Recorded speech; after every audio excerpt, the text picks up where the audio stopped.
유튜브를 시청하시는 여러분들 안녕하십니까?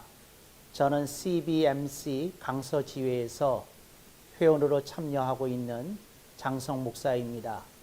저는 또한 새누리교회의 위임 목사이기도 합니다.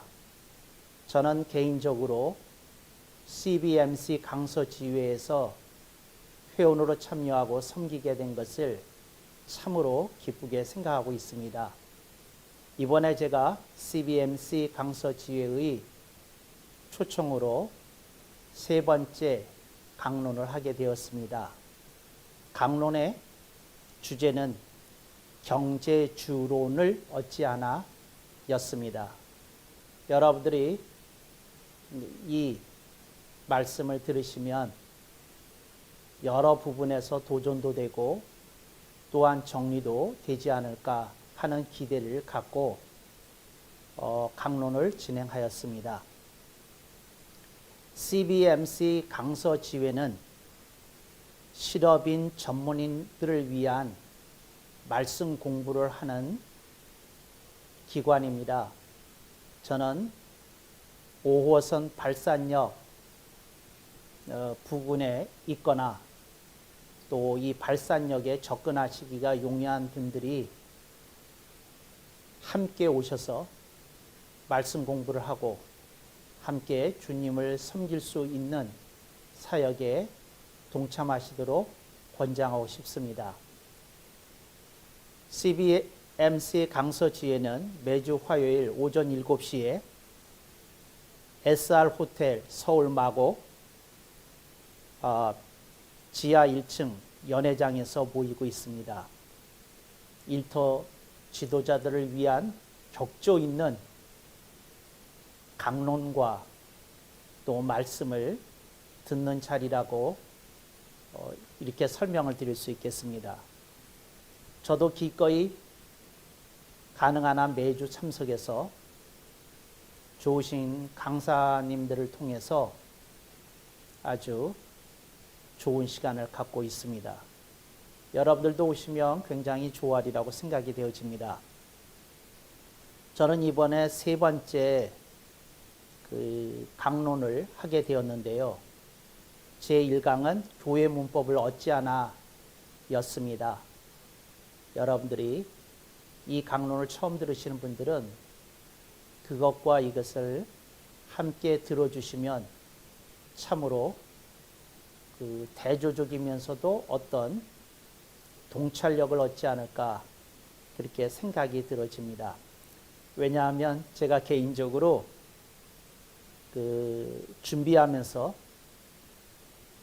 가장 크게 기뻤던 것이 교회 문법을 어찌하나와 함께 경제주론을 어찌하나 하는 강론이 준비 과정에서부터 큰 기쁨을 제게 주었습니다.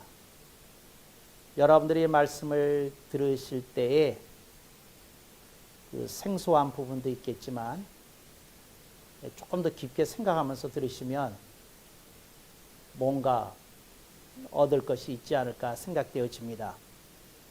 저는 신학교에서 주로 조직신학을 가르쳐 왔습니다.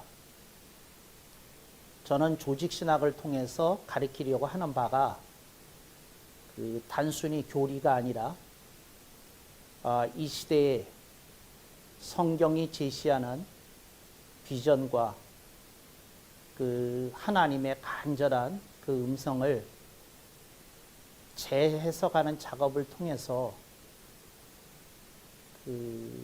그리스도인들에게 우리가 알고 있는 말씀의 지평이 무한하다 하는 것을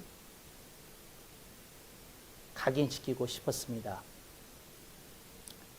경제주론을 얘기할 때에 아마도 많은 분들이 강론을 듣고 나는 이렇게 못 살아, 나는 이렇게 하기 어려워, 이렇게 먼저 반응을 보이실 수도 있다고 생각합니다. 근데 저는 여러분에게 이렇게 말씀드리고 싶어요. 우리는 모두 부족하고 미약합니다. 그러나 우리가 하나님의 말씀과 그 하나님의 말씀이 제시하는 은혜와 진리의 바닷속으로 들어가게 될 때 우리가 불가능하게 여겨졌던 일들이 우리의 힘에 의해서가 아니라 성령님이 부여하는 지혜와 능력 속에 감당되리라고 믿습니다. 감사합니다. 강론 시작하기 전에 제가 뭐 하나 나눠드릴 게 있어요. 뭐냐면 제가 조희성 간사님한테 우리 바이블 아카데미 주보를 한 그 파일을 좀 보내달라고 그랬어요. 그래서 이 주보 볼 때마다 제가 좀 걸렸던 게 있거든요. 그래서 제가 혁신 주보를 만들어 왔어요. 여러분들이 나중에 보시도록. 지금 한 장씩 나눠드리겠습니다. 똑같은 내용을 어떻게 닮았는지.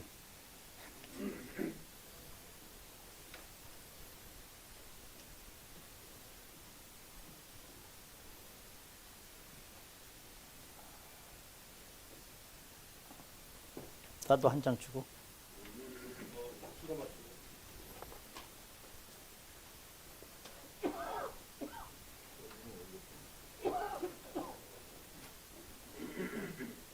그냥 오늘은 제가 나눠드린 순서지 가지고 이렇게 보시면 좋을 것 같아요. 그리고 조희성 간사님 만든 주보하고 한번 대조해 보시면 좋지 않을까.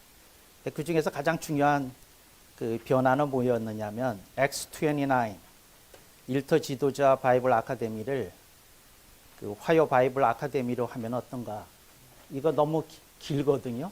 이제 설명문이어야지 X29 일터 지도자 바이블 아카데미 오세요. 이건 너무 기니까 그건 설명문으로 낮추고 이제 화요일을 강조해서 우리 매주 화요일 모인다.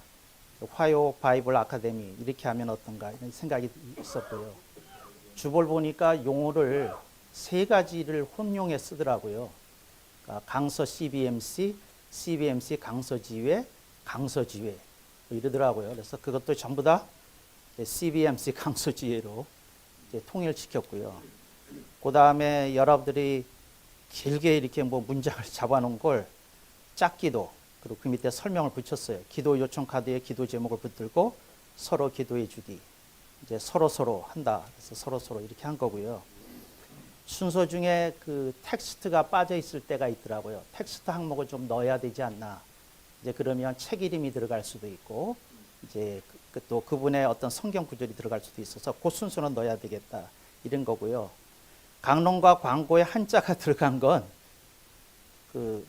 모양을 맞추기 위해서 일부러 넣은 겁니다. 그렇지 않으면 광하고 고가 저 뒤에 가고 강하고 론이 뒤에 가니까 조금 구색을 맞추기 위해서 한자를 넣은 거지 특별히 무슨 다른 깊은 뜻이 있는 것은 아니다. 위에 한국기독실업이나 CBMC 영어 이니셜을 이제 이렇게 푸른 그리스도의 계절이 오게 하자 그런 의미로 이제 녹색을 사용했다. 여러분들이 기억해 주셨으면 좋겠고요. 제가 문구를 조금 다듬었어요. 구주라고 그런 거 예수님을 우리는 구주라고만 고백하면 안 되거든요. 주님이라고도 고백해야지. 네, 그리고 우리들이 증거만 하면 안 되고 증언하고 증거해야 됩니다. 이거 신학적으로 굉장히 중요한 개념인데 그래서 그렇게 고쳤다 이렇게 보시면 되겠고요. 이 페이지 보시면 CBFC 강서지회 이제 일정 안내할 때 일자 강사 주제 이렇게 하고 이걸 몰았어요. 몰았고 그 다음에 CBMC 서부연합회 그리고 중앙계 소식은 타이틀을 따로 해가지고 좀 부각시킬 필요가 있지 않나 이제 이랬고요. 뒤로 넘어가면 1년을 함께 달릴 주제 꼭대기에 달렸고요. 저는 이 사랑표가 하트가 뭔지 한참 찾았어요. 그 의미를 찾는데 한참 걸려서 지난주 출석 회원 그리고 가로하고 하트표 이제 이러면 알아보기가 쉽지 않을까 이렇게 한 거니까 여러분들이 참고하시고 꼭 이래야 된다는 건 아니고 하여튼 이렇게 보시기 바랍니다. 이게 저의 좀 못된 성격을 보여줍니다. 제가 어떤 행사를 참여하든지 뭐 하면 순서지를 꼭 다시 만들어요. 나라면 어떻게 했을까? 이거 고쳐서 꼭 만듭니다. 근데 우리나라에 이제 우리나라의 그 섬세함과 이 디테일이 그 일본 사람들한테 늘 뒤져요. 제가 일본에 가서 늘 하는 일이 있는데 서점을 순례를 해요. 서점을 순례하면서 느낀 건데 하여튼 별의별 주제에 대한 걸 다 연구하고 있더라고요. 일본이 우리나라보다 인구만 많은 게 아니라 저력이라는 것도 참 학문적으로 그 바탕이 깔려 있다는 걸 매번 느끼면서 우리나라도 조금 더 많이 컸지만 일본을 학문적으로 압도하려고 그러면 지금으로부터도 한 3, 40년은 걸리지 않을까 이제 그런 생각을 하면서 이제 그렇게 했다 이렇게 말씀을 드리고요. 오늘의 텍스트입니다. 텍스트 여러분들이 보시니까 요한복음서 2장 13절로 22절인데 이것도 하나 말씀드리겠습니다. 요한복음의 바른 이름은 요한복음서입니다. 그러니까 요한이 가리킨 복음은 요한복음이고요. 그 책은 서라고 붙이는 게 맞습니다. 그래서 영어에서는 이걸 구분을 할 때 책을 강조할 때는 THE가 붙습니다. 근데 그냥 번역을 똑같이 하니까 그 의미를 이제 놓치는 경우가 있는데 요한복음서다. 책을 얘기할 땐 그렇고 그 요한복음서가 얘기하려는 복음을 얘기할 땐 요한복음이다. 이렇게 구별할 필요도 있겠습니다. 잠깐 제가 요한복음서 2장 13절로 22절 봉독하겠습니다. 유다인의 유월절이 가까운지라 예수님께서 예루살렘을 올라가셨더니 성전 안에서 소와 양과 비둘기 파는 사람들과 돈 바꾸는 사람들이 앉아있는 것을 보시고 또 그누로 채찍을 만드사 양이나 소를 다 성전에서 내쫓으시고 돈 바꾸는 사람들의 돈을 쏟으시고 상을 엎으시고 비둘기 파는 사람들에게 이르시되 이것을 여기서 가져가라. 내 아버지의 집으로 장사하는 집을 만들지 말라 하시니 제자들이 성경 말씀에 주의 전을 사모하는 열심히 나를 삼키리라 한 것을 기억하더라.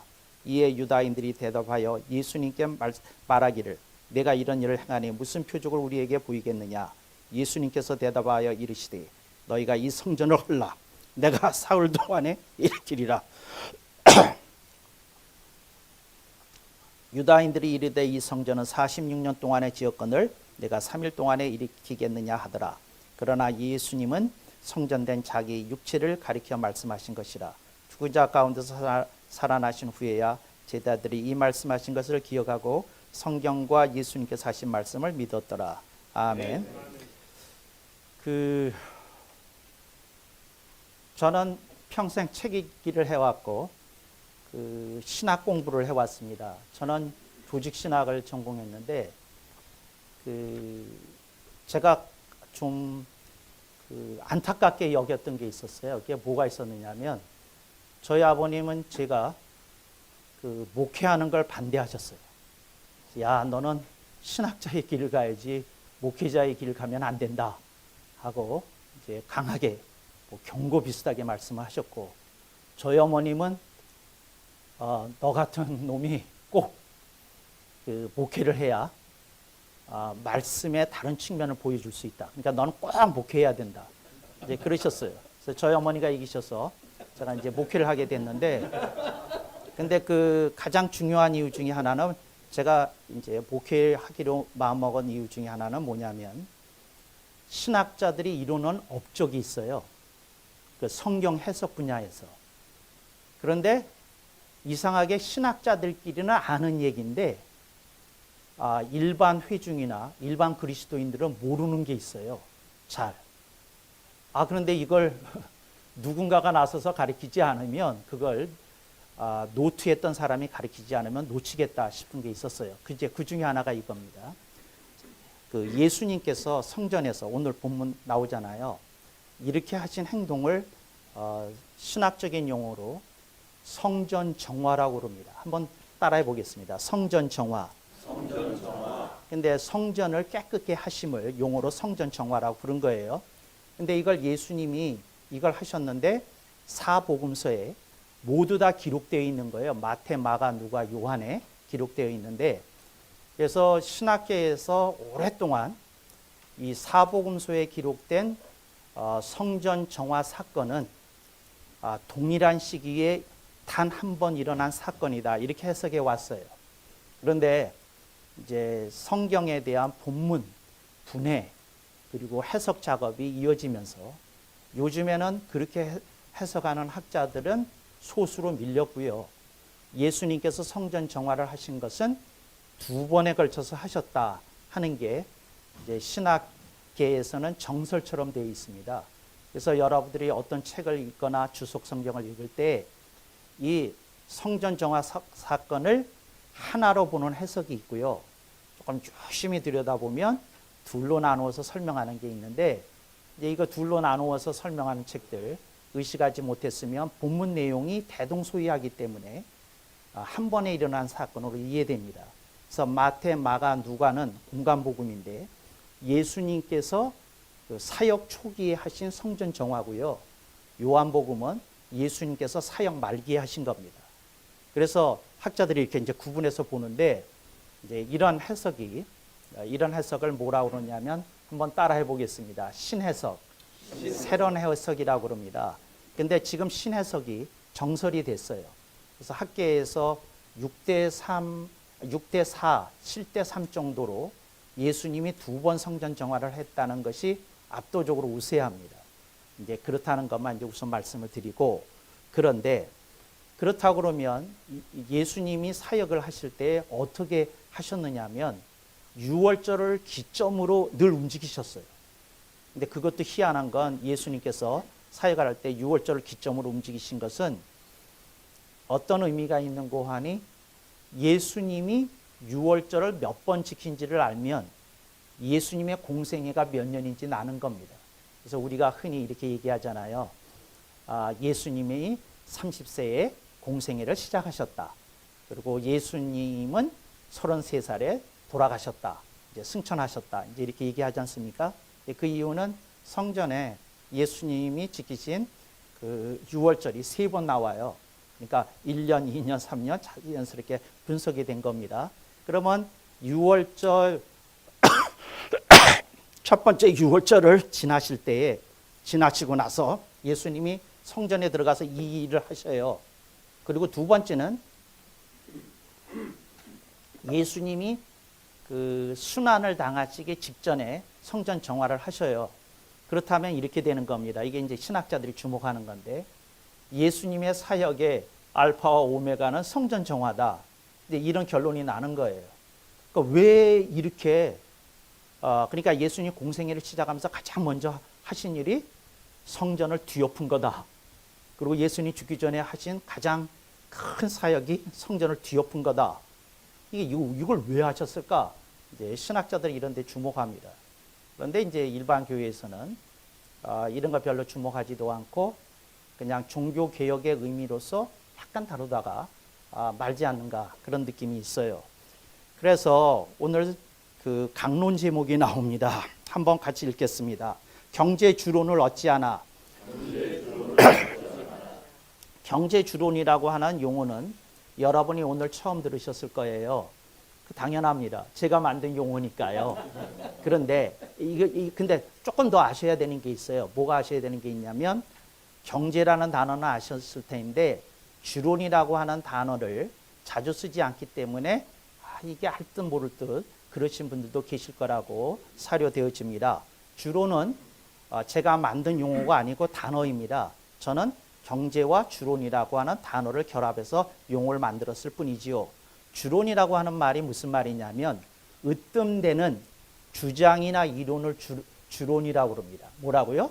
으뜸되는 주장이나 이론을 주론이라고 그런다.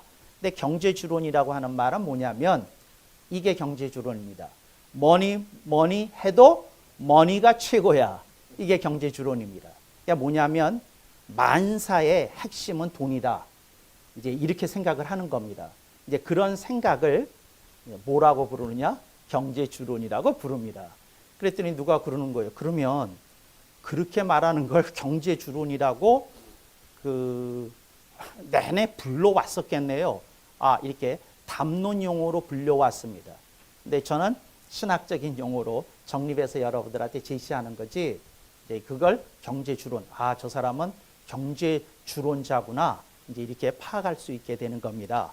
그런데 여기서 이제 중요한 게 있는데 뭐냐면 경제 주론은 다른 말로 말하면 경제를 사고와 사상의 중심되는 이론으로 삼은 걸 경제 주론이라고 그럽니다. 그러니까 성전을 예수님께서 사역의 알파와 오메가로 둘러 엎으셨는데 예수님이 왜 하셨을까? 결론부터 말씀드리겠어요. 예수님은 경제 주론을 뒤엎으려고 하셨던 거예요. 그러니까 이 경제 주론 안 된다 하고 얘기한 거예요. 오케이. 성경에 보면 하나님이 가장 싫어하는 게 뭘까 하는 거에 대한 이론이 여러 가지가 있어요. 하나님이 제일 싫어하는 게 뭘까? 여러 가지가 있는데 하나님이 가장 싫어하는 게 우상입니다. 그러니까 하나님은 뭐냐면 하나님의 필적할 만한 어떤 가시적인 형태가 나타나는 걸 극도로 싫어하셔요. 그게 우상이고요. 그런데 이제 우리들이 흔히들 그렇게 얘기하잖아요. 돈을 사랑하는 것도 우상이야. 자녀를 사랑하는 것도 우상이야. 뭐 아내를 지나치게 사랑하는 것도 우상이야. 뭐 이런 부흥의 담론 좀 들어보셨잖아요. 근데 그럴 때 쓰는 우상은 좀 합당하지 않은 용어입니다. 우상은 가시적인 형태의 어떤 것에 대해 적용되는 개념입니다. 근데 사실은 누굴 사랑하고 좋아하고 애착을 가는 건 보이지는 않잖아요. 우리의 내면에서 일어나는 어떤 그 사건이지, 어떤 행태이지. 그래서 그것에 대해서 주님은 말씀하셨는데, 그러니까 우리 속에 있는 거, 그걸 싫어하는 걸 예수님도 강조하셨지만 특별히 구약 성경에서 그렇게 강조했어요. 근데 이것도 신학적인 성과인데 여러분 잘 모르실 거예요. 그러니까 제가 참 이상하게 생각하는 건 그렇게 클리어컷하게 설명이 그 아인슈타인의 상대성 원리처럼 이렇게 제시되어서 성도들이 신학의 어떤 학문적인 축적을 받아들이면 좋을 텐데 받아들이지 못하는 것들이 있다는 거죠. 그래서 그게 뭐냐? 우상만큼 싫어하는 게 뭐냐? 그게 누룩입니다. 그래서 여러분 6월절에 누룩 없는 빵을 먹잖아요. 그래서 누룩이 상징하는 게 뭐냐면 속에 있는 겁니다. 속에 들어가는 겁니다. 잡아요. 누룩 없는 빵입니다. 어디 속에 들어가 있습니까? 빵 속에 있어요. 그러니까 여러분들에게 어떤 좋지 않은 사고나 사상이나 어떤 욕망이 있다고 하면 겉에 있습니까? 속에 있습니까? 이제 행동으로 나중에 나오겠지만 속에 있습니다. 그걸 이제 구약 성경이나 신약 성경은 누룩이라고 부르는 겁니다. 그래서 누룩 없는 빵을 먹는다는 건 속에 들이지 말아야 될 것이 있다는 겁니다. 그래서 이제 가시적인 것으로 하나님이 가장 미워하시는 건 우상. 그 다음에 불가시적인 것 중에서 하나님이 가장 미워하시는 건 누룩. 이렇게 되는 겁니다. 그러니까 알았어요. 오케이. 그러면 여러분들이 흔히 우상이라고 지칭했던 건 이제 좀 신학적으로 정리하니까 뭐가 되는 겁니까? 이게 이제 누룩이 되는 겁니다. 그래서 우리가 성찬례를 할 때에 누룩 없는 빵, 6월절의 정신을 따라 누룩 없는 빵을 먹는 게 굉장히 중요합니다. 실제적으로. 근데 우리는 그 성찬례를 그 영적인 의미만 지나치게 강조하는 어떤 장로교 전통이나 복음주의 전통 아래에 있기 때문에 우리는 어떻게 하느냐면 여차하면 카스테라를 잘라서도 빵을 대신하고 여차하면 건빵으로도 뭐 어떤 상황 속에서 해줄 거라고 사용하면서 편안합니다. 근데 그렇게 하면 안 되는 이유가 우리가 겉과 속이 동일한 행태를 유지해야 되기 때문에 우리가 누룩 없는 빵을 성찬에도 사용해야 된다는 것을 다시 한번 말씀드리고 싶어요. 그래서 예수님께서는 이 경제주론을 뒤엎으려고 하신 것이다. 이렇게 말씀을 드리겠습니다. 그래서 예수님이 그러면 예수님은 성전 정화에서 무엇을 목적하고 무엇을 목표하셨는가입니다. 제가 적어보니까 한 10가지가 넘어요. 근데 10가지 나열하다가 강론이 다 길어지게 있어서 그 중에 4가지만 말씀을 드리려고 합니다. 그러니까 여러분들이 이제 뭐 다 쓰시기 좀 어렵겠지만 쓰시다가 뭐 안 되면 제가 나중에 이거 CBMC 이름으로 인터넷 올릴 테니까 여러분들이 보시기 바랍니다. 그래서 돈, 사람들이 이제 뭐에 묶여 있느냐? 경제주론에 묶여 있는데 경제주론의 내용이 뭐냐? 이런 것들입니다. 이게 다 그 동일 계열입니다. 돈, 재산, 소유, 재정, 금융, 경제가 사물의 중심이자 제1순위인 것을 증오하셨어요. 그러니까 예수님이 뭘 증오하셨느냐 하면 돈, 재산, 소유, 재정, 금융, 경제가 사물의 중심이자 제1순위인 걸 증오하셨어요. 이 말을 이렇게 들으면 안 됩니다. 예수님이 돈 자체를 증오하셨다. 이렇게 들으면 안 되고 재산을 증오하셨다. 소유를 증오하셨다. 재정, 금융, 경제를 증오하셨다. 이렇게 들으시면 안 되고 이것이 있어야 될 자리가 있는데 이것이 넘버원 되는 거 안 된다는 겁니다. 이게 센터가 되면 안 된다는 겁니다. 그러니까 넘버원 되면 안 되고 이게 센터가 되면 안 된다. 있어야 될 자리가 따로 있다. 근데 너희들에게 이게 있다. 이렇게 얘기를 하시는 거예요. 그래서 예수님이 이걸 둘러 엎으시려고 이렇게 한 겁니다. 이제 여러분들이 이제 이 해석을 받아들일지 모르지만 이런 거죠. 근데 여러분들이 좀 생각해 보면 이런 거예요. 돈이 넘버원이 아닌 사람을 만나본 일이 있어요? 나 거의 만나본 일이 없는 것 같아요. 예를 들자면 목회자들도 목회가 좌절했다 그러면서 울어요. 근데 결국은 뭐냐면 돈이에요. 교인이 없다는 거고 교인이 없으니 재정이 없다는 거고 재정이 없으니 교회 건물이 변변치 않다는 거고. 그러니까 예수님이 날 덜 사랑하시는 것 같아서 우는 목회자를 저는 거의 본 일이 없어요. 근데 자기에게 가진 돈이 없어서 우는 거예요. 뭐 아주 거룩한 용어를 쓰지만 하여튼 결국 돈이 없는 거예요. 그러니까 그렇게 되는 거예요. 근데 이런 걸 뭐라고 그러느냐 하면 한번 따라해 보겠습니다. 이 용어도 알아두시면 좋겠습니다. 환산가치. 두 번째입니다. 그 한번 따라 해보겠습니다. 복창해 보겠습니다. 돈 등이 갖는 최종적 환상가치의 위치를 증오하셨다. 그러니까 사람들이 결국에는 그 최종적 환상가치를 무엇에서 찾느냐 하면 말씀대로 사는 것에서 안 찾는다는 거예요. 하나님을 기쁘신 게 한 것에서 안 찾는다는 거예요. 뭐를 찾느냐? 아무리 수고했어도 결국은 뭐가 있어야 돼요? 환상가치가 나와야 돼요. 교인이 늘어나든지 기도가 응답이 되든지 좋은 일이 생기든지 뭐 그 하다못해 그렇다 그러면 뭐 인터넷에 뜨든지 누가 알아주든지 뭐라도 있어야 돼요. 근데 환상가치 결국은 얘기하자면 이제 저는 그거를 줄여서 돈 등이라고 그랬습니다. 따라해 보겠습니다. 돈 등. 이거를 이거를 평안도 말로는 돈덩이라고 그래요. 돈덩이. 근데 그 돈덩이라는 말이 무슨 말이냐면 저희 집안이 그 장사를 하셨거든요. 저희 증조부 때. 그래서 두꺼비 신을 섬기고 그랬어요. 우리 집안에 제일 처음 믿으신 우리 두꺼비 신. 그 진로 있잖아요. 평안도 분이 이게 하신 거거든요. 그러니까 평안도에서는 그 두꺼비 신이 재물의 신이거든요. 이제 하여튼 그랬어요. 그런데 그래서 돈덩이라는 말은 뭐냐면 돈, 재산, 소유, 재정, 금융, 경제를 옛날에 이런 개념이 없을 때에도 이 돈은 통용이 되는 거고 그 전체를 뭐라고 얘기하느냐 했을 때 그걸 돈덩이라고 그러는 거예요. 근데 돈덩이 그러면 돈이 쌓여 있는 느낌이 나니까 조금 저는 틀어서 이 돈등이라고 그런 겁니다. 그러니까 돈등 그렇지만 그 같은 말입니다. 제가 여러분에게 묻겠어요. 여러분이 재정적으로 곤핍한데 예수님만으로 충분합니까? 그러니까 사업이 어렵고 뭐 다 인간관계 부서져 나가고 뭐 하려는데 난 예수님만으로 대우가 이게 됩니까? 그래서 예수님은 최종적 환산 가치에 대해서 우려하신 거예요. 이게 어쩌다 이 지경까지 갔느냐 이제 이런 거거든요. 그런데 왜 이렇게 예수님이 분격하셨느냐 하면 예루살렘 성전이 있어요. 예루살렘 성전이 어떤 것입니까? 하나님의 보좌가 있는 성전이라고 유다인이라면 누구나 다 믿었어요. 여기 하나님의 보좌가 있다. 그 여기 거룩함이 있다. 그걸 믿었어요. 그런데 예수님이 보신 건 뭐냐면 이 돈덩이, 돈등이 어디까지 들어왔느냐 하면 성전에 이방인의 뜰앞까지 침투한 거예요.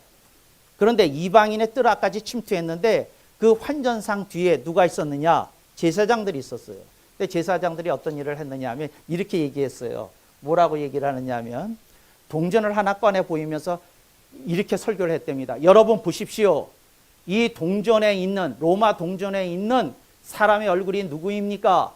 가이사입니다. 여러분, 가이사의 동전을 하나님이 받으시겠습니까? 아니면 우리 성전에서 제작이 된 동전으로 바치신 헌금을 하나님 받으시겠습니까? 뭐 거기서 이제 게임 끝난 거예요. 그러니까 사람들은 이제 그 당시 장사할 때 사용이 되는 건 로마의 화폐인데 성전에 가서 제물을 바치려고 그러면 뭘 해야 됩니까? 성전에서 공용하는 화폐에 그 이제 이스라엘의 화폐라는 거로 바꿔야 됩니다. 바꾸는데 여기에 이제 그 성전세 비슷하게 환전 수수료라는 명목으로 붙습니다. 그리고 거기에서 거두어지는 이득이 누구한테 갑니까? 제사장한테 가더라는 거죠. 주님은 이걸 보신 거예요. 뭘 보시냐면, 그러니까 너희들도, 제사장이라고 하는 너희들도 결국은 돈 없이는 행복하지 않구나. 돈 없이는 만족이 안 되는구나. 이걸 보신 거예요. 예수님이 이래서 분격하신 거예요. 그러니까 무슨 말이냐면 시장에서 비즈니스 하는 사람은 그럴 수 있다는 거예요. 그러니까 여러분들은 안심하셔도 좀 됩니다. 그러니까 여러분들은 조금 그럴 수 있다. 그것도 잘하는 건 아니지만 그럴 수 있다. 근데 제사장이 성전에서 하나님의 영역이라 부르는 신성한 영역에서 한마디로 말도 안 된다. 이렇게 생각하셔서 둘러 엎으신 거예요. 그러니까 예수님은 경계를 지켜줘야 되는 사람들이 있어야 된다고 생각하신 거예요. 경계를. 내가 묻겠어요. 목회자에게서 그런 신성한 경계를 몇 번이나 보셨어요? 많은 장로님들이 그러셔요. 교회 창고단인데. 그러니까 목사님이 진정으로 어느 각도에서 보든지 존경스럽다고 하는 장로를 나는 아직 못 만나봤어요. 미안해요. 제가 교단 총무도 했는데 못 만나봤어요. 못 만나봤어요. 저는 그런 데 관심 있어 은근히 찔러보거든요. 못 만나봤어요. 아, 정말 안타까운 일입니다. 이게 무슨 말이냐면 인간 냄새가 폴폴 나는 어떤 영역이 덜어 있는데 그냥 성도들이 모른 채 그냥 눈 질끈 감고 넘어가는 영역이 있다는 거죠. 근데 이게 무슨 뜻이냐면 신성의 경계선이 붕괴된 거예요. 신성의 경계선이. 여러분들이 신성의 경계선이 나타나야 됩니다. 여러분의 각자의 교회를 주님이 보셨을 때에 아, 박 장로, 저 한 사람은 어느 각도에서도 보든지 내 사람이구나. 이제 이런 교회가 이게 나타나야 됩니다. 그래서 저는 목회자한테 절망한 지가 오래됐고요. 장로님들한테도 절망한 지 오래됐어요. 그래서 저는 그나마 기대가 되는 건 예수님을 복음을 처음 깨닫고 믿었던 사람들이 가장 순수해요. 이 사람들에게 신성의 경계가 있어요. 근데 조금 지나면 다 떼묻고 얼룩지고 너덜너덜해져요. 뭐가 들어오느냐? 경제 주론이 들어오는 거다. 그래서 3번 따라해 보겠습니다. 하나님의 자녀 내지 하나님의 백성으로서 마땅히 지켜야 하는 신성의 경계선이 회파된 것에 대하여 증오하셨다. 예수님 그걸 증오하신 거예요. 이 경계선이 지켜져야 되는데 안 지켜진다. 그런 거예요. 여러분, 교회에서 뒷돈 대어줘서 다 총회장 되는 거 다 공연한 비밀이잖아요. 어떻게 생각하세요? 그리고 당회에서의 중요한 책무 중에 하나는 우리 목사님이 총회장 되는데 뒷돈 대주는데 앞장서고 총대 매는 것 중에 하나가 있잖아요. 결코 아멘은 안 하시는구만요. 그런데 하여튼 그렇잖아요.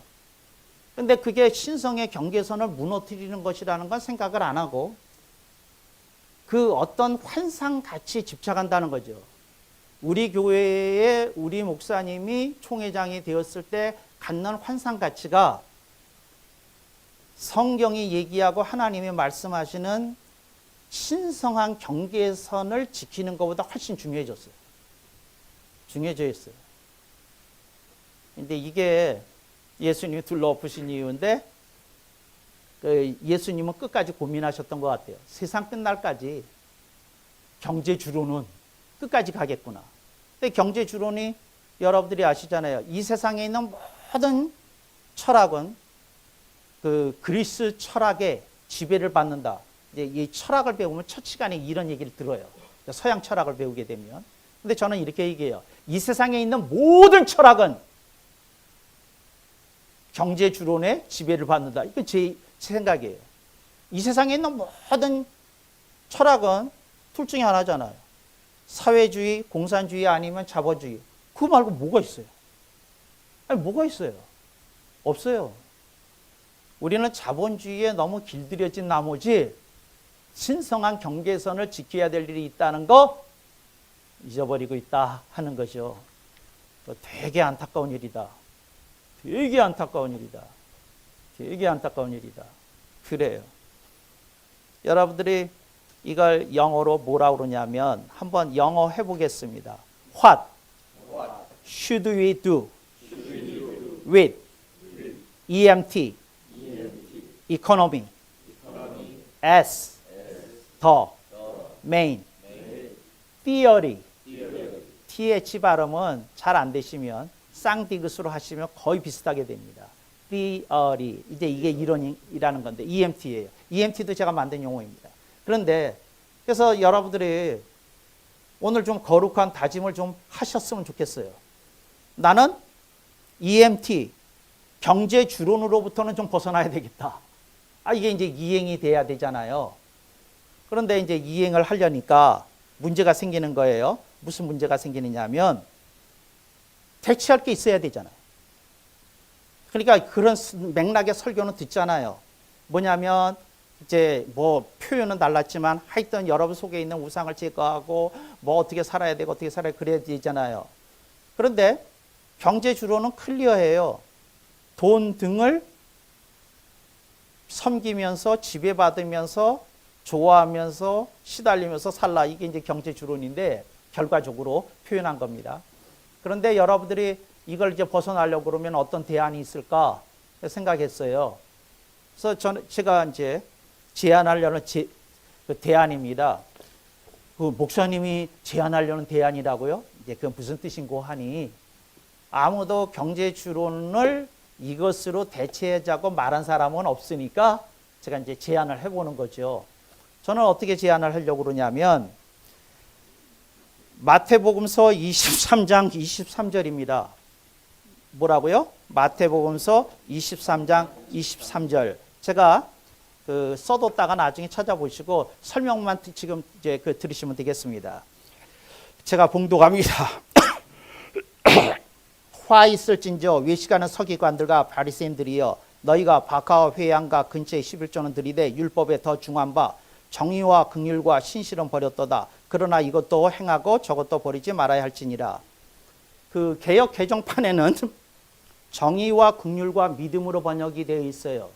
근데 헬라어 원문 보면 믿음이라고 번역하기보다 신실이라고 번역하는 게 더 합당합니다. 그리고 그게 예수님의 의도고요. 그래서 정의, 긍휼, 신실인데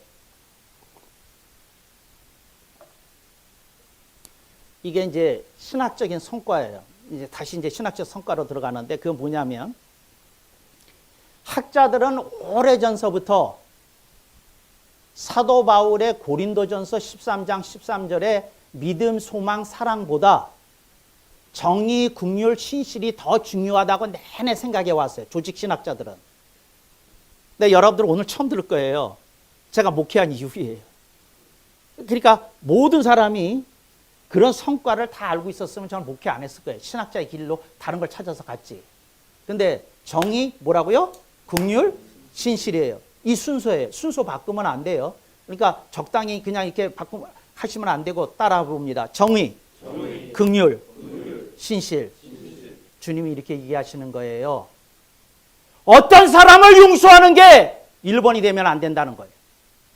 어떤 사람을 용서하는 게 1번이 되면 안 된다는 거예요. 뭐가 먼저라는 거예요? 정의가 먼저라는 거예요. 왜냐하면 정의 속에서 비춰봤더니 죄인이다.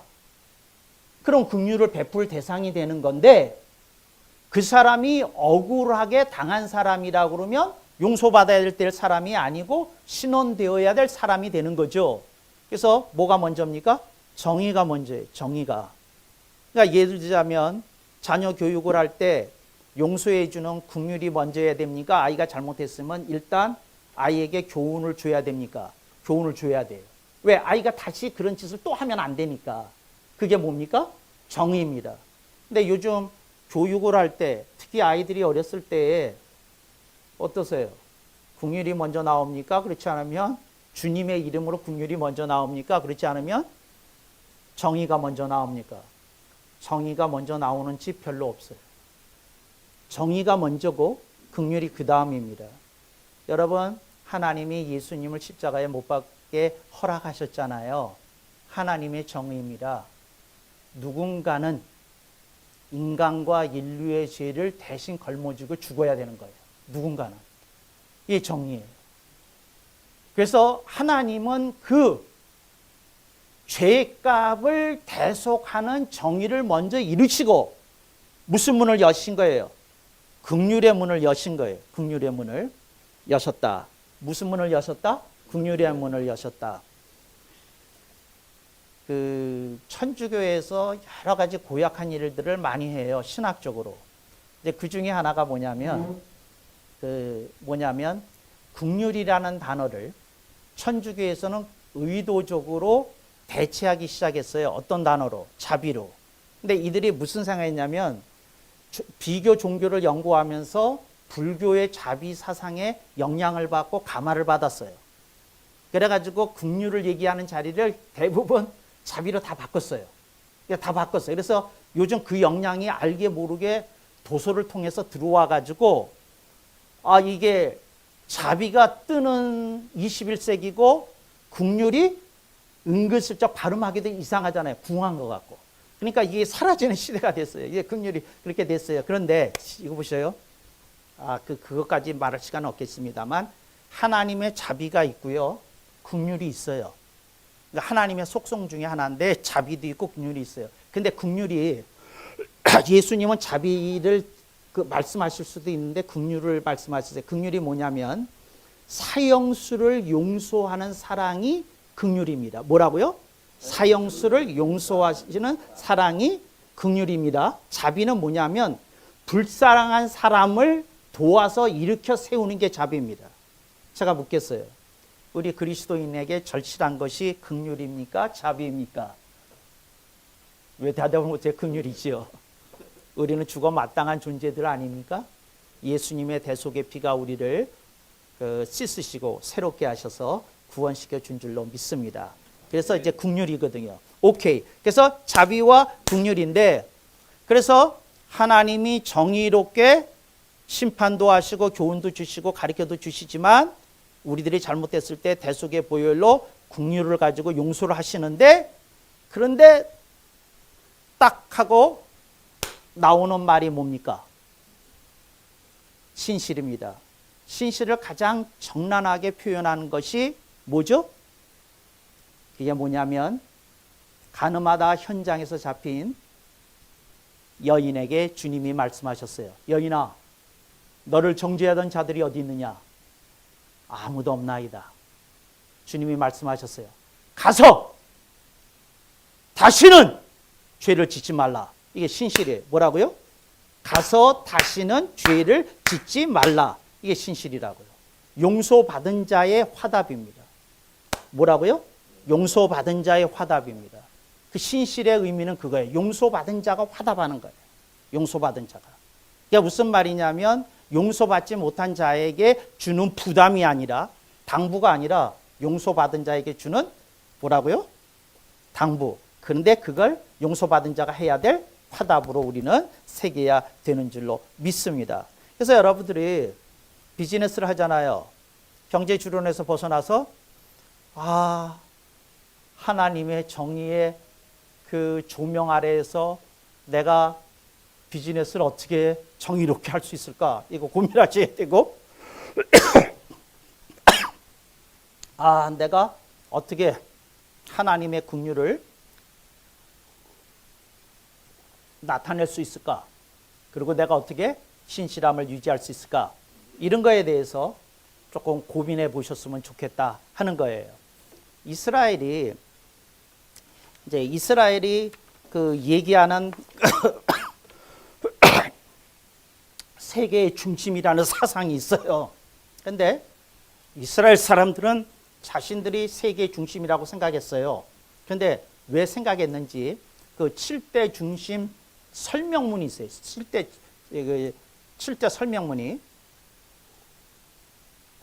그걸 보시면 여러분들이 분명하게 그 세계의 중심이라고 하는 이론이 어디서 나왔는지 볼 수 있습니다.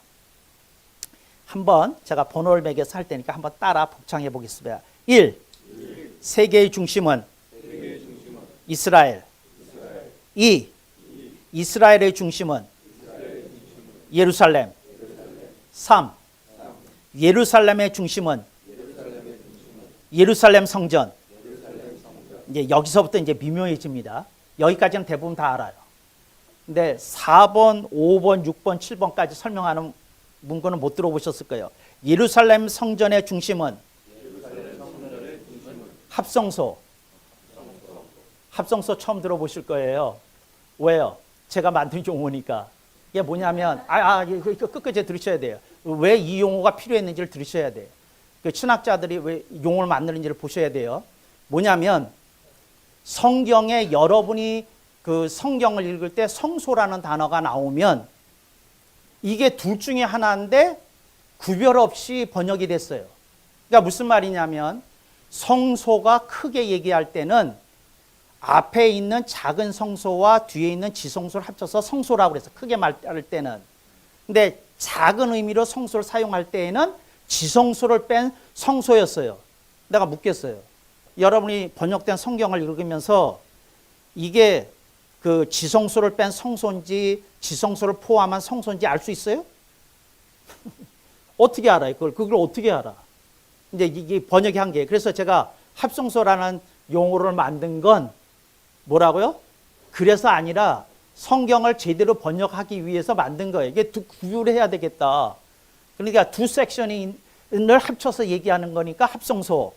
그리고 지성소, 성소 이렇게 해야 되겠다 이런 거예요. 뭐 불만 있으세요? 이제 그런 거예요. 이제 오케이. 그래서 예루살렘의 성전의 중심은 어디예요? 합성소. 따라합시다. 합성소의 중심은 지성소. 당연히 그렇겠죠? 그 다음에 6번 지성소의 중심은 언약궤. 그 다음에 따라하십니다. 7. 언약궤의 중심은 하나님의 보좌. 시은 자라고 번역되기도 하고 은혜의 보좌라고 최근 번역되기도 해요. 근데 하나님의 보좌입니다. 이걸 뒤집어야 이해가 돼요. 이스라엘 백성이 교만해서 이스라엘이 세계의 중심이라고 생각한 게 아니고요. 하나님의 보좌가 여기 있으니 이게 세계의 중심이 아니겠느냐 이렇게 생각한 거예요. 그래서 하나님의 보좌가 있는 데서부터 보니까 그 아래에 뭐가 있어요? 언약궤가 있고, 그리고 보니까 그 공간이 어디에 있어요? 지성소에 있고. 그런데 이게 어디하고 연해 있었어요? 그 성소하고 연해 있으니까 합성소 안에 있고. 그런데 이게 어디에 있어요? 예루살렘 성전 속에 있고. 이게 어디 있어요? 행정구역상으로 예루살렘 시 안에 있고. 근데 이게 어디 있어요? 이스라엘 땅에 있고. 이제 이런 식으로 이제 유추돼서 이게 나온 겁니다. 예수님이 경제주론에 대해서 얘기한 건 그거죠. 너는 지성소에서 경제주론을 빼고 사냐? 그렇지 않으면 네가 섬긴다는 신앙의 얼티메이트, 그 궁극에는 경제주론이냐? 그렇지 않으면 정의와 긍휼과 신실이냐? 이걸 주님이 물으시는 거예요. 여러분이 정의를 가지고 자신을 비춰보면 눈물 흘리고 가슴을 칠 일이 많아요. 근데 정의를 내려놓으면, 이걸 기억하십시오. 정의를 내려놓으면 여러분 눈에는 여러분보다 못한 사람들만 보입니다. 여러분, 그리스도인들이 왜 편안히 사는 줄 알아요? 자기보다 훌륭한 그리스도인들을 안 보기 때문에 그렇습니다. 자기보다 못한 사람들만 알아요. 그래서 여러분, 성도로서 갖는 쾌감이 있잖아요. 목사님들이 무슨 추문에 휩쓰이면 반갑잖아요. 목사도 저러는데 나는 장로밖에 안 되는데 얼마나 안심이 돼요. 그렇잖아요. 얼마나 좋아. 그 은근히 안심이 되는 게 있다니까요. 저는 총회나 노회에 가서요, 그 목회자들 흉 안 보는 장로를 거의 만나본 일이 없어요. 자신들끼리 얘기하는 게 막 그래. 온갖 얘기. 그래서 저는 그 장로님들 만나면 물어봐요. 뭐냐면, 노회에 그 대의원으로 노대라고 그러는데, 우리 노회에서 노회 대의원 몇 번 하셨습니까? 3번 이상 했으면 다 때가 묻었어요. 장로들끼리의 의견 교환 속에서. 참 안타까운 현실이에요. 여러분보다 훨씬 위에 있는 거룩한 사람들, 하나님의 사람들을 보고 여러분들이 신앙생활 해야지 경제 주론에서 벗어납니다. 그러지 않으면 안 되더라 하는 거죠. 제가 이제 목회자 세미나를 자주 하면서 목회자들을 가르치잖아요. 제가 목회자들한테 이래요. 정말 예수님이 결핍되어서 목 터지게 울어본 게 언제입니까? 내가 물어요. 여러분들이 목회가 안 된다고 우는데 주님이 그 눈물을 많이 인정 안 하실 것 같습니다. 제가 굉장히 혹독하게 얘기해요. 왜냐하면 결국 여러분들이 붙들고 있는 최종적 한상 가치는 믿음이 없는 그리스도인이나 세속에서 사는 비그리스도인들과 별반 다른 바가 없는 걸 주님은 실체가십니다. 이런 얘기를 해요. 여러분들이 그 의미 조금 생각해 보면서 경제 주론을 저는 예수님이 말씀하신 길로 바꾸자는 거죠. 그걸 정의, 긍휼, 신실, 이거 꼭 기억하셔서 여러분의 삶 속에 중요한 지침이 되고 이렇게 달라짐이 있었으면 좋겠다. 그 생각이 되어집니다. 제가 처음에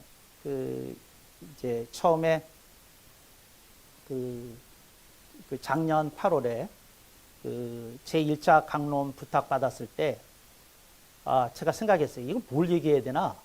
그런데 그 전에 제가 하는 취미생활이 뭐냐면 질문을 제가 만들어요. 그래서 그 교회 문법을 어찌하나 그 강론은 어떻게 태어났느냐면 한국에서 그 CBMC에서 메인 스피커로 나를 불렀다. 그렇다면 나는 거기 가서 무슨 강의를 할 건가 생각했어요. 오래전에 여기 이제 연관 없을 때도 제가 그 CBMC 그 동영상을 여러 차례 봤으니까 그때 내가 생각하기를 교회 문법을 어찌하나 그거 갖고 가야 되겠다 이제 생각을 했고요. 제가 두 번째는 미국에 가서 목회자들 그 세미나를 필라델피아 가서 이제 몇 차례 했는데 그때 또 생각했어요. 미국 주류 교회에서 목회자 컨퍼런스가 있어서 나를 스피커로 초청했다. 그러면 무슨 얘기를 할까? 이건 사실 미국 교회를 염두에 두고 이제 준비했던 강론인데 경제 주론을 어찌하나 이것에서부터 벗어나지 않으면 안 된다는 거죠. 그래서 이 경제 주론이 지금 더 심각한 상태에 온 거는 뭐냐면 이 경제 주론을 교묘하게 복음과 혼합시켜 가지고 가르치는 그러한 TV 에반젤리스트라고 그러는데 그 TV에서 그 대형 모금을 하면서 선교하는 전도 목회를 하는 부흥사들이 있어요. 그런데 그 부흥사들이 경제 주론을 끌어다가 어떻게 갖다 놨느냐 하면 하나님을 기쁘시게 하고 하나님을 여러분이 물질로 제대로 섬기면 하나님이 여러분의 인생에 축복을 주실 것입니다 하는 경제 주론과 아주 교묘하게 교집된 어떤 복음이 드러나기 시작했다는 거죠. 저는 이제 그런 설교를 이렇게 열심히 듣잖아요. 그러면 제가 생각하는 거예요. 이게 어느 시점에서부터 잘못된 것일까? 어떤 것이 그릇일까? 근데 금방 알 수 있었어요. 뭐냐면 하나님을 기쁘시게 하는 게 초점이 아니라 뭐가 초점이냐면 인간을 즐겁게 하는데 초점이 맞춰져서 그 설교가 준비되고 강론이 준비되고 그리고 포인트가 제시되더라는 거죠. 그래서 지금 이게 지금 한국 강단을 회파하고 있어요. 훼손하고 파괴하고 있어요. 어떠냐면 성도들이 그거를 기대해요. 뭐냐면 경제 주론에 있는 사람들을 안심시켜주고 교묘하게 그 토대 위에서 신앙생활을 계속 유지하고 확장시켜 나갈 수 있는 근거를 설교를 통해서 계속 줘요. 계속 줘. 이거 너무 교묘해서 말하기도 어려워요. 그래서 여러분들이 조금 그게 무엇인지에 대해서 생각을 해봐야 돼요. 그래서 용어를 하나 또 배웁시다. 신명기 사상. 신명기 사상이라는 말은 제가 만든 말이 아니고 신학자들이 만든 말이에요. 그런데 신명기 학파가 있어요. 근데 이제 그 길게 설명할 수 없으니까 간략하게 얘기하자면 이런 거예요. 하나님을 기쁘시게 하면 축복을 받는다는 거예요. 그게 신명기 사상이에요. 뭐라고요? 하나님을 기쁘시게 하면 축복을 받는다. 이게 신명기 사상이에요. 에? 이해되셨습니까? 그런데 그 TV 에반젤리스트들이나 그 교묘하게 그 교집된 그걸 번영복음이라고 그러는데 번영복음을 교집된 혹은 축복주의라고 그러기도 하는데 하게 차이가 뭐냐? 이 차이를 이영철 원장님이 맞추셔야 돼요. 뭐예요? 차이가 뭐냐? 그러니까 신명기 사상이나 예수 믿으면 축복받는다는 말이나 이제 그 가장 그렇게 이렇게 그 구분하는 라인이 있어야 되거든요. 구분하는 라인. 네, 오성민 총무님. 아니 도움이 필요하신 것 같았어요. 경제주론. 그게 뭐냐면 이게 포인트에 이걸 여러분들이 구별하시면 됩니다. 이제 그걸 말씀드리려는 거예요. 뭐냐면 사람을 즐겁게 하는데 포인트가 가 있으면 번영복음이고 하나님을 기쁘시게 하는데 가 있으면 뭐예요? 에? 신명기 사상이라는 거예요. 그게 신명기 사상. 그런데 신명기 사상의 1절은 그거예요. 하나님을 기쁘시게 하면 축복을 받습니다. 여러분, 이게 1절이에요. 근데 2절이 있어. 2절이. 신명기 사상에. 근데 그 2절을 안 가르쳐줘서 번영복음이 되는 거예요. 이해되셨어요? 2절을 배웁시다. 자, 신명기 사상의 1절. 그러니까 따라 하십니다. 신명기 사상의 1절. 하나님을 기쁘시게 하면 축복을 받습니다. 1절이에요. 신명기 사상의 2절. 나는 망해도 하나님을 섬기리. 이걸 안 가르쳐요. 내가 망해도 어떻게 해요? 하나님을 섬기는 거예요. 내가 죽어도 예수님을 증언하다 죽어야 돼요. 그거예요. 2절을 안 가르쳐요. 2절을. 우리가 그리스도인으로서 치러야 할 대가가 있어요. 치러야 될 대가가. 근데 대가를 안 가리키는 복음은 뭐예요? 번영복음이야. 대가를 안 가리키면 우리가 해야 될 일이 있어요. 해야 될 일이 있어요. 죽어도 북한에 가야 될 사람들이 있다고요. 죽어도 탈북민 도와야 되는 사람들이 있어요. 근데 그분들이 인간적인 면에서 봤을 때, 현실적인 면에서 봤을 때 비참한 고난에 처할 수도 있잖아요. 질병에 걸릴 수도 있고 북한에 체포당해서 끌려다가서 생고생을 당할 수도 있고 사살당할 수도 있고 뭐 그런 게 있잖아요. 그거예요. 그래서 포인트가 1번이든 2번이든 뭐예요? 에? 하나님을 기쁘시게 하는 거예요. 그런데 번영복음의 문제는 끝까지 누구를 붙들고 늘어져요? 인간의 즐거움을 붙들고 늘어져요. 인간의 붙들고 늘어져요. 이게 우리를 망치고 있어요. 제가 이런 생각을 하거든요. 자동차가 좋아지면 게을러지지 않습니까? 아니에요? 하여튼 게을러져요. 여러분이 아는지 모르지 하여튼 게을러져요. 게을러지고 뭐 하는데 그 자동차 안에서 그 생각을 좀 하셔야 되거든요. 무슨 생각이냐면 자동차가 좋아질수록 게을러지네? 그런데 내가 게을러지는 게 이것뿐일까? 생각이 조금 들어와야 되거든요. 우리가 신앙생활 하다 보면 어디선가 모르게 우리를 오래도록 같은 상태에서 머물게 하는 것들이 있어요. 우리만 몰라. 근데 그게 우리를 훼손시키고 파괴하고 있다는 걸 우리들이 모를 수 있다는 거죠.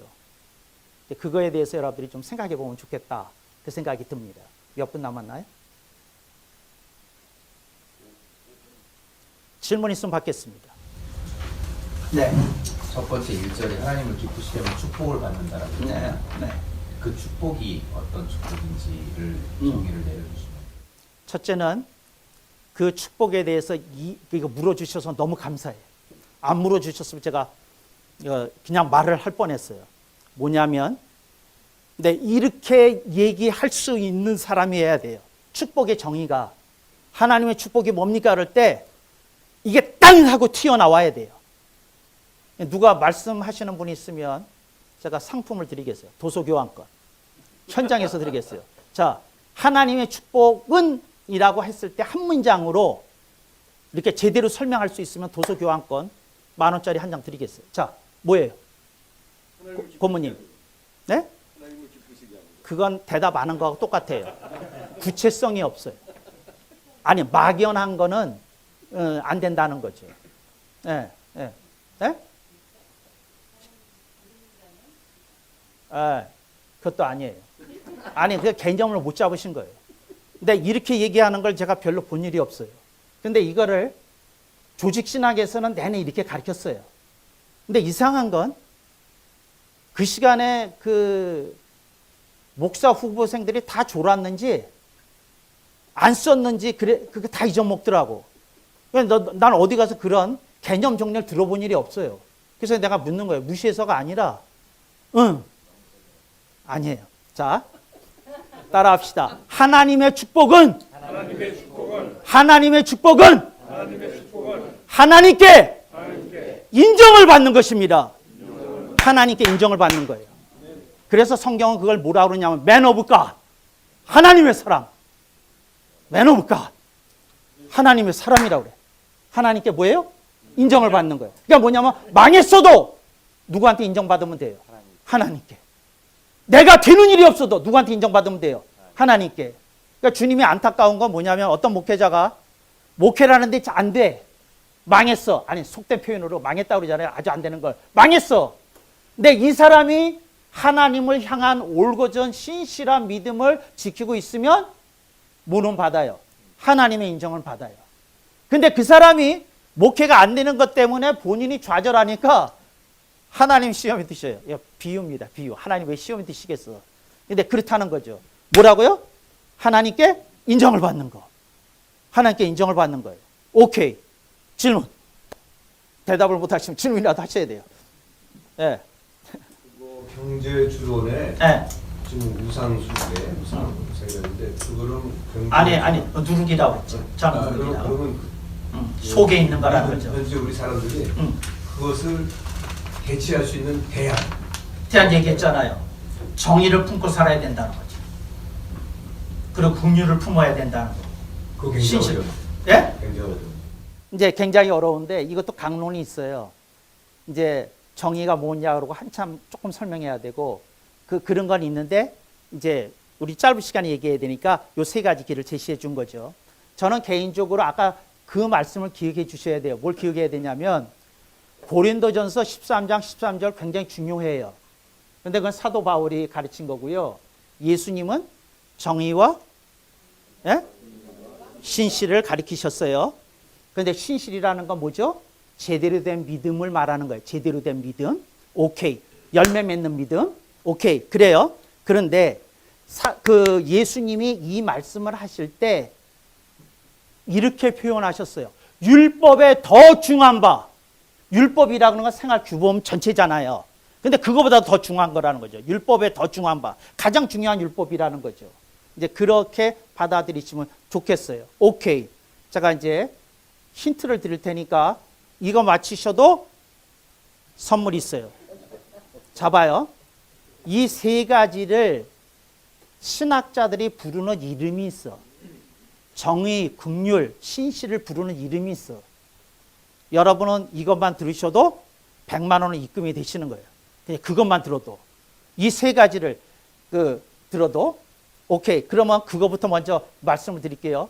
믿음, 소망, 사랑을 합쳐서 부르는 용어가 있어요. 그거 맞추셔도 상품 드릴게. 믿음, 소망, 사랑을 합쳐서 뭐라고 부르는 이름이 있어요. 대표님, 팀장님, 회장님. 은혜? 예? 은혜? 아니고요. 교회 이름에서 나옵니다. 교회 이름에서. 교회 이름에 이렇게 지은 교회들이 있는데, 예? 뭐냐면 삼덕이에요. 삼덕. 세 가지 덕. 세 가지 덕이라고 그래요. 그래서 믿음, 소망, 사랑을 뭐라 그런다고요? 삼덕. Three virtues. 그러니까 셋의 덕이다. 이름이 있어요. 근데 이게 참 우습잖아요. 이게 이제 신학자들이 이렇게 해놨는데, 제가 안타까운 건 뭐냐면 믿음, 소망, 사랑은 아는데 이게 삼덕이라고 부르는 용어가 있다는 걸 모른다는 거죠. 오케이. 정의, 긍휼, 신실을 부르는 이름이 있어요. 맞추면 되는데 힌트는 뭐냐면 율법에 더 중한 바에 있어요.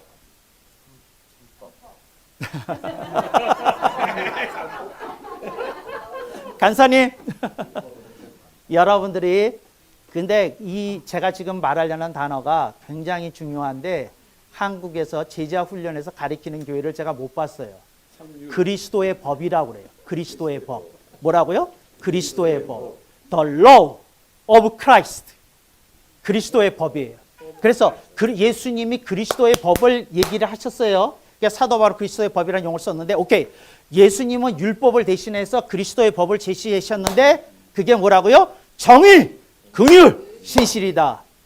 여러분의 경청에 또 관심 있는 초대에 감사합니다.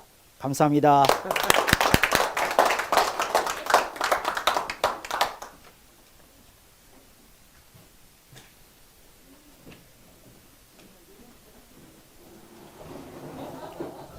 네? 성전 정화 아까 목표가 네 가지 있다고 했는데 네, 4번은 이상희 아까 성전 정화의 그 목적이 네 가지가 있다고 하셨는데 3번까지는 3 하고 하셨는데 4번은 신명기 사상이 4번인가요? 아, 4번이 불러드릴까요? 그것만 불러드릴게요. 이거 편집해서 4번까지 좀 넣어주세요.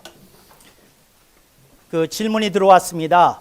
성전 정화에서 예수님은 네 가지 목적과 목표를 삼으셨다고 그러는데 그 4번이 뭡니까? 벌써 그 강의 중에 그냥 번호 없이 말씀하신 겁니까? 그건 아니고 4번이 있었는데요.